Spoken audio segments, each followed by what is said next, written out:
Ok, donc là, ici, après une éternité, on a ici notre application qui a finalement démarré.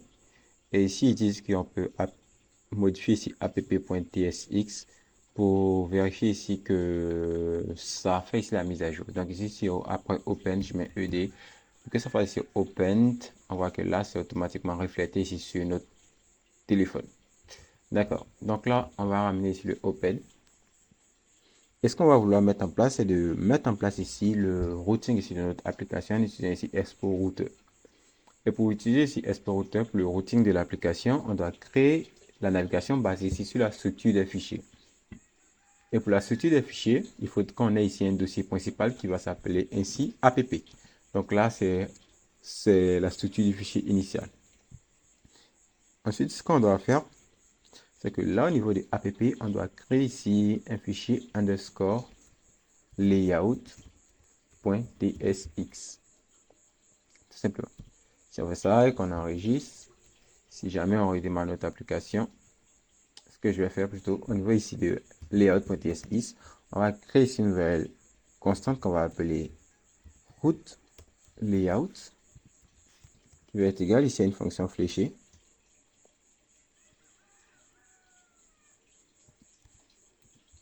Donc, excusez-moi si je mets un peu de temps entre chaque lettre, c'est parce que là, c'est un petit peu lent. Donc, je prends ici la view qui provient de React Native. Et si je mets ici un texte, et si je mets ici layout principal. Si j'enregistre ça, il va ici mettre un peu de temps ici pour qu'il puisse reconnaître que texte est bon. Donc, je vais importer texte ici. Et ce que je vais faire, c'est que là, je vais venir rafraîchir ici avec ici le R pour reload ici l'application. Ok, donc après avoir fini de tester ça, ce qu'on va faire, c'est qu'on va vouloir suivre ici la documentation de Expo Router pour voir comment est-ce qu'on évolue. Donc ici, on a l'installation qu'on a fait, qui est l'installation du Quick Start. Ensuite, on a l'installation manuelle qui est juste en bas. Ce qu'on va faire, on va aller sur la prochaine page où il demande ici, où il nous montre ici comment créer des pages. Donc, on va aller sur créer de page. Et ici, on dit que lorsqu'un fichier est créé directement dans le dossier app, donc ce qui veut dire que nous, dans notre cas, on doit créer ici un dossier app pour commencer. Donc, on va créer ici au niveau de la boîte principale un dossier app, Et ici, le nom de ce fichier, on dit qu'on doit créer un fichier index.js qui match la route slash rien. Donc ici, au niveau du app, je vais créer ici un nouveau fichier que je vais appeler ici index.tsx. Et ici, index.tsx, on va créer ici un const route qui va être égal ici à une fonction fléchée. Et ici, on va faire ici export le default de route. Et ici, tout ce qu'on va faire pour le moment, c'est qu'on va retenir ici une view qui provient de React Native. Ici, on va retenir ici un texte. Et le texte aussi provient de React Native, on va l'importer. Et ici, on va venir mettre ici un petit message pour dire texte page, comme ça. Et si on affiche notre émulateur, on ne voit absolument aucun changement. Donc là, on poursuit ici au niveau de la docu. Ici, il dit que ça va créer ici ces routes, slash, que ça soit fonctionnel. Parce que là, on a créé ici le projet avec Quick Start. Je ne pense pas qu'il a configuré Expo Router correctement. Ce que je vais faire, c'est que je vais retenir ici sur la première page et je vais voir l'installation manuelle. Donc ça, on l'a fait. En fait,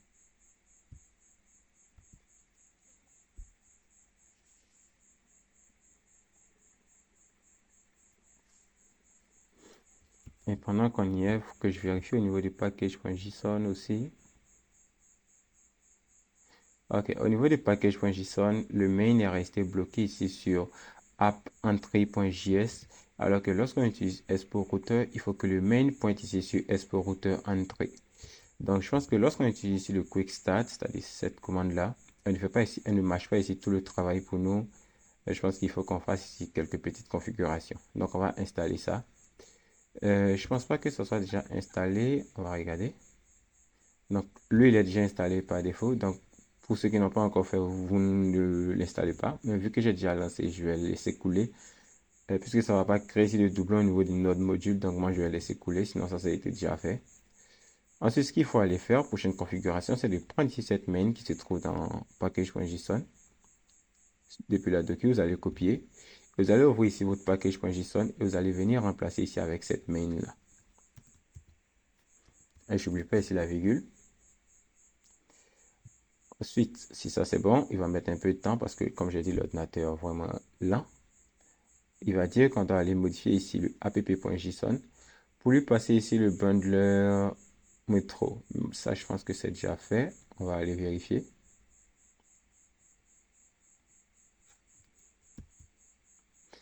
app.json, on va rechercher le bundler.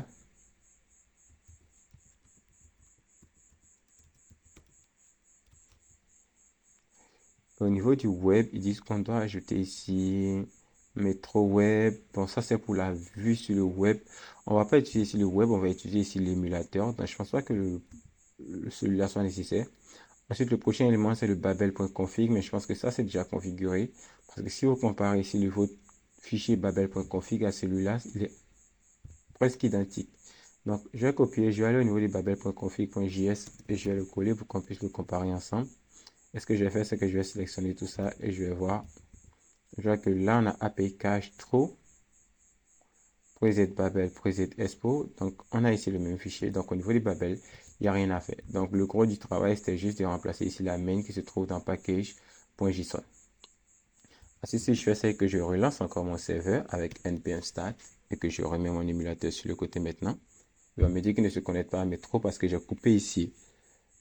J'ai coupé ici on va dire le serveur. Là, il va remettre à jour ici le entry.js histoire de pointer ici vers le entry.js qui utilise Expo Router et non celui de React Native Navigation plutôt. Donc, on va attendre, il va faire ici une petite mise à jour. Pour vous qui avez l'Internet, c'est déjà fini. Pour moi qui ai une connexion, bah voilà. Donc, on va attendre. Ceux qui ont une connexion comme moi, on attend. Et ceux qui ont l'Internet aussi, on attend. Ici, il me dit que linking require a build time setting shame in the project app.config.js or app.json. Et au niveau des app.json, voyons voir qu'est-ce qu'il manque. App.json, qu'est-ce qu'il manque? On va aller voir au niveau des app.json. On a ça. Au niveau des app.json, on doit ajouter ici le shame. Ok, donc là, il a raison, on doit copier ça. Le shame en gros, c'est à peu près ici le nom de votre application. Donc, il doit être à peu près identique au name et aussi au slug. Donc, on va prendre ça, on va mettre ça comme étant ici le shame. Et ce qu'on va faire après ça, on va essayer de faire ici un contrôle, un R pour recharger ici l'application. On espère que cette fois, ça va marcher. Et où est ici mon éditeur de code? Donc, je recharge encore l'application. J'attends de voir si cette fois ici, il va reconnaître ici la route. Et ici, il va me dire que page could not be found. Et on voit qu'ici, au niveau de la console, on n'a aucun message d'erreur. Ok, donc c'est bon. Ensuite, ce qu'on va faire au niveau du fichier app, au niveau du dossier app, on va créer un nouveau fichier qu'on va appeler underscore layout.tsx. Et ce qu'on va faire au niveau de underscore layout.tsx, vous allez voir que dès qu'on crée ce fichier underscore layout.tsx, il se rend automatiquement compte qu'il doit pointer ici maintenant sur le fichier index.ts, puisque la navigation est basée ici sur la structure des fichiers. Lorsqu'il rentre dans app, et je pense que là, je peux supprimer underscore tsx directement. Je pense que lui ne cause pas le problème. Donc voilà, lorsqu'il rentre directement dans app, c'était mon ordinateur qui était lent, donc il n'arrivait pas à se rendre compte que cette page existait. Lorsqu'il rentre directement dans app, la première page qu'il appelle, c'est la page index.tsx. Parce que là, il fait ici une navigation basée ici sur la structure des fichiers. App, premier fichier, index.tsx, alors celui-là correspond à l'URL. Par exemple, si on était dans le cas d'un site web et que le site web s'appelait monpain, il allait aller sur monpain.slash, il allait venir ouvrir ici directement le fichier index.tsx. En gros, c'est ce qu'il fait. Maintenant, on ne va pas vouloir qu'il se comporte comme ça, on va vouloir qu'il se comporte un petit peu autrement. Parce que plus tard, ici, au niveau de cette application, on va mettre en place ici l'authentification. Donc, ce que je vais lui demander de faire, c'est que je vais lui demander de faire quelque chose d'assez étrange. Je vais lui dire d'utiliser ici un layout. Et à travers ce layout-là, je vais lui demander d'utiliser ici un autre layout. Donc là, je m'explique au niveau de app. Ce qu'on va faire, on va créer un nouveau fichier qu'on va appeler cette fois underscore layout. Donc, clic droit, fichier underscore layout.tsx. Donc là, ici, c'est le nom du fichier.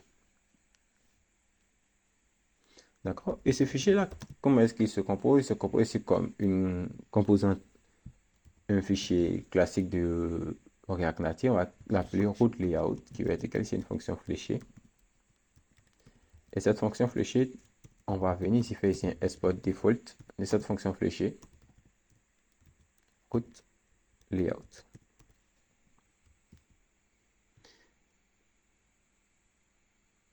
Ensuite, vous allez voir que lorsque vous allez enregistrer, il ne va plus indexer le fichier index.tsx, mais il va venir maintenant considérer le fichier underscore layout comme ici le point d'entrée ici de votre application. Et au niveau de underscore.layout, si je veux maintenant avoir ici du contenu, je peux venir mettre ici une view et avec ici un test. Et le test, on n'oublie pas de l'importer de React Native. Il se cache celui-là. Et ici, on peut mettre ici depuis le layout. On va voir qu'au niveau ici de notre écran, on devait avoir ici le test depuis le layout qui apparaît. Mais encore une fois, je pense que là encore, c'est un problème ici de ma machine s'il n'apparaît pas.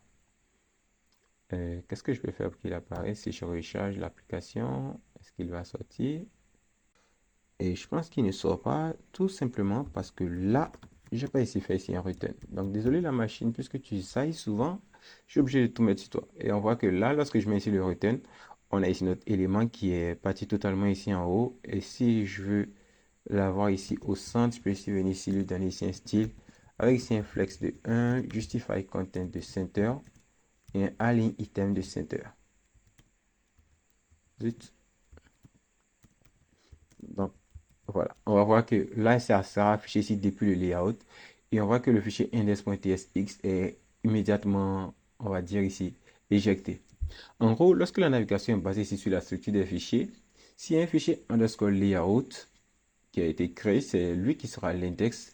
C'est celui que comment dire, lorsque le fichier va pointer, il va pointer uniquement que sur le underscore layout.tsx et non le index.tsx, même si le index.tsx existe. Et là, on peut vérifier si vous mettez le index.tsx, vous allez voir que ça ne va rien changer.